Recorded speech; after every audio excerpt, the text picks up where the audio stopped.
Of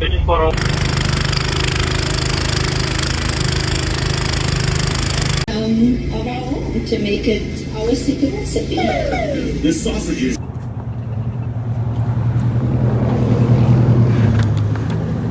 Holy fucking shit, bro. Right now, the Northeast is still dealing with the aftermath of a winter disaster that turned roads into ice traps, cut power to more than 650,000 homes and businesses, and left at least 13 people who did not survive across multiple states. In Rhode Island, snowfall reached nearly 38 inches. In parts of Massachusetts, wind gusts pushed close to 98 miles per hour. Even now, fresh ice, slick highways, school closures, and dozens of crashes in Connecticut show this danger is not over. And for many families, the hardest part may be what comes after the blizzard.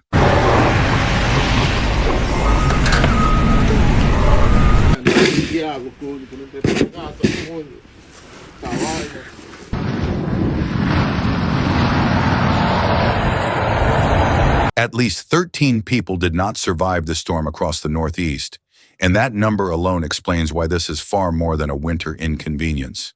More than 650,000 homes and businesses lost power as heavy snow and violent wind brought down lines and damaged the grid. More than 10,000 flights were canceled, major roads were shut down, and daily life across parts of New York, Massachusetts, Rhode Island, Connecticut, and nearby states was thrown into chaos. In Rhode Island, snowfall reached nearly 37.9 inches at TF Green Airport. In parts of Massachusetts, wind gusts pushed close to 98 miles per hour. Those are the kinds of numbers that turn a storm into a regional emergency.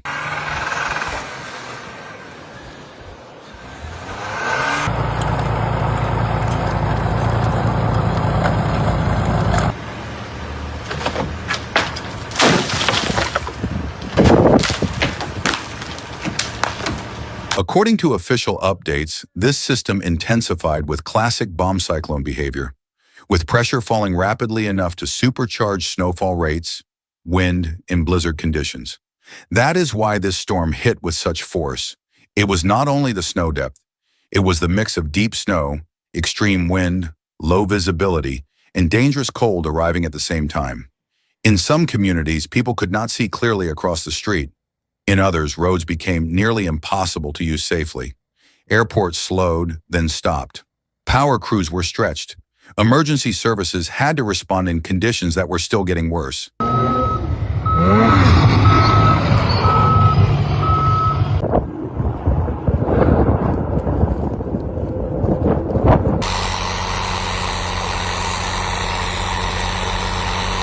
And even now, the danger has not fully moved out. In the last 24 hours, places like Connecticut have continued to deal with snow, freezing rain, and icy road conditions.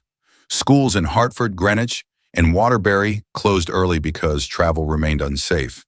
State police reported about 28 crashes on Interstate 84, Interstate 691, and Route 9. That detail matters because it shows the crisis did not end when the heaviest snow moved away. For many families across the Northeast, the blizzard itself was only the first blow. The next threat came from what it left behind on every road, sidewalk, power line, and roof.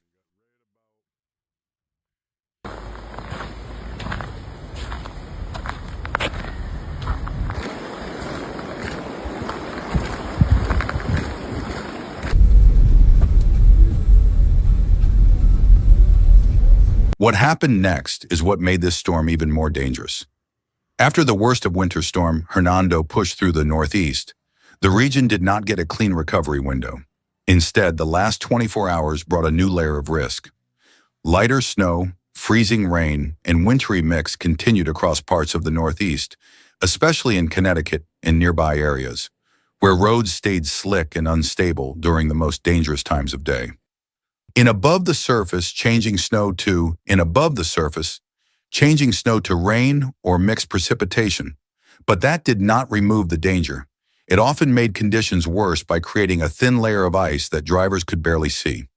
That is exactly why the situation in Connecticut became so serious.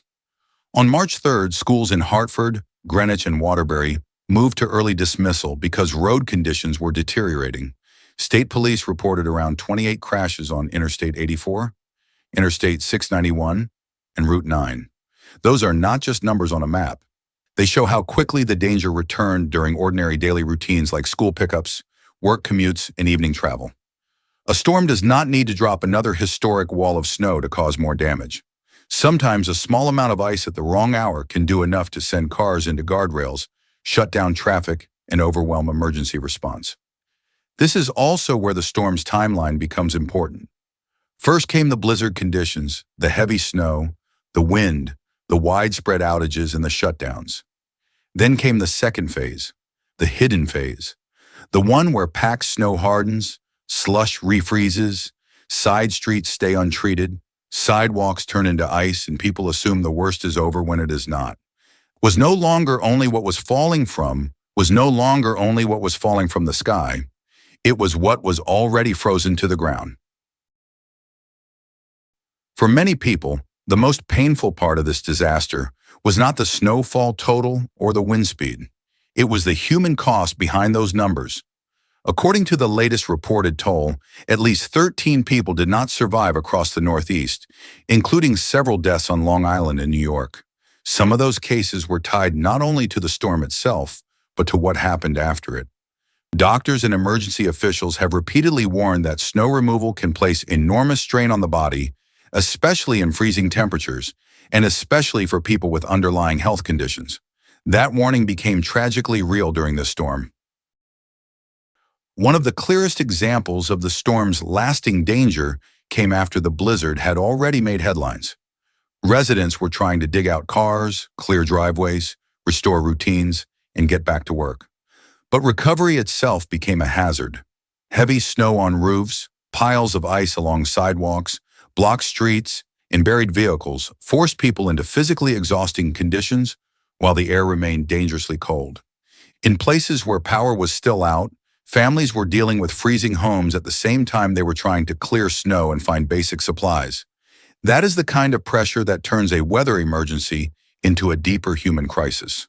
There was also another image that captured how unstable conditions remained even after the main storm passed.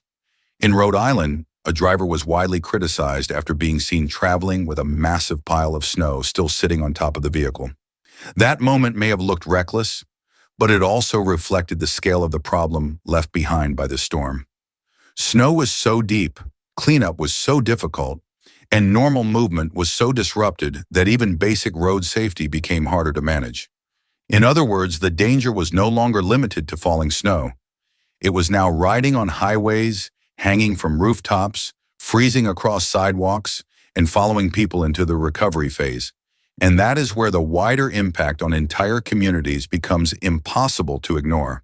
The wider damage from this storm is now being measured far beyond snowfall totals. Across the Northeast, the impact has spread into transportation, schools, local business activity, household stability, and public safety. More than 650,000 power outages meant many families were left without heat, light, or reliable communication during dangerous cold. More than 10,000 canceled flights disrupted travel across major hubs, while road closures and near-zero visibility shut down movement in and around major population centers such as New York, Boston, and Philadelphia. Even where roads have reopened, many streets, parking lots, sidewalks, and secondary routes remain icy enough to keep the threat alive. That disruption reaches into ordinary life in ways that numbers alone do not fully capture. In Connecticut, school systems in Hartford, Greenwich, and Waterbury changed schedules and closed early because conditions were still too dangerous for safe travel. In several towns, snow removal rules and parking restrictions had to stay in place so crews could clear roads. Commuters faced slick pavement during peak traffic hours. Parents had to change pickup plans. Elderly residents had to limit movement. Small businesses lost customers or shut their doors for part of the day. When a storm lingers like this, the damage keeps spreading quietly through routines people usually depend on without thinking. There is also an economic cost that continues after headlines fade. Airports do not recover instantly. Delivery schedules do not return to normal overnight. Utility repairs take time. Emergency response systems remain under pressure, and every additional patch of ice on a road creates another chance for a crash, another delay, another injury, another burden on police, fire, and medical crews. That is why officials have continued to warn that the post-storm period can be just as disruptive as the blizzard itself. Because what this storm left behind is not only snow, it is a region still trying to function while the ground beneath it remains dangerous. Recovery efforts across the Northeast have focused on the same urgent priorities that follow every major winter disaster. Restore power, clear roads, reopen schools safely, keep hospitals, emergency vehicles, and supply routes operating. Utility crews have been working through snow, wind damage, and freezing temperatures to repair lines and stabilize service after more than 650,000 outages affected homes and businesses. Road crews have continued snow removal and de-icing operations, while local governments in some communities have kept parking restrictions in place to make that cleanup possible. These actions may look routine from a distance, but in conditions like this, every cleared lane and every restored transformer can mean the difference between danger and relief. Officials have also kept repeating a simple message. Do not treat the recovery phase as safe just because the heaviest snowfall has ended. According to public safety guidance, the biggest short-term risks now include black ice, refreezing slush, falling snow from vehicles, blocked sidewalks, overexertion during snow removal, and travel decisions made too soon. That warning matters because many of the most serious winter injuries happen after the storm, when people go back outside, restart commutes, or try to clear heavy snow and cold air without realizing how much strain their bodies are under. In a storm like this, survival is not only about getting through the blizzard, it is also about getting through the cleanup.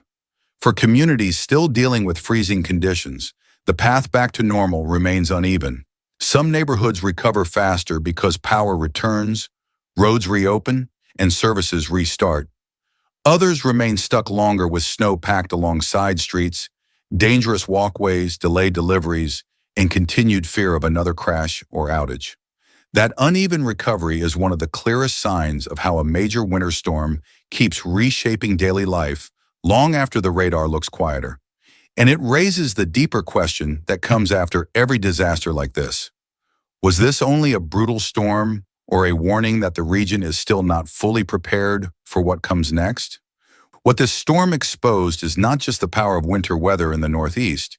It exposed how quickly modern daily life begins to fail when snow, ice, wind, and cold arrive at the same time.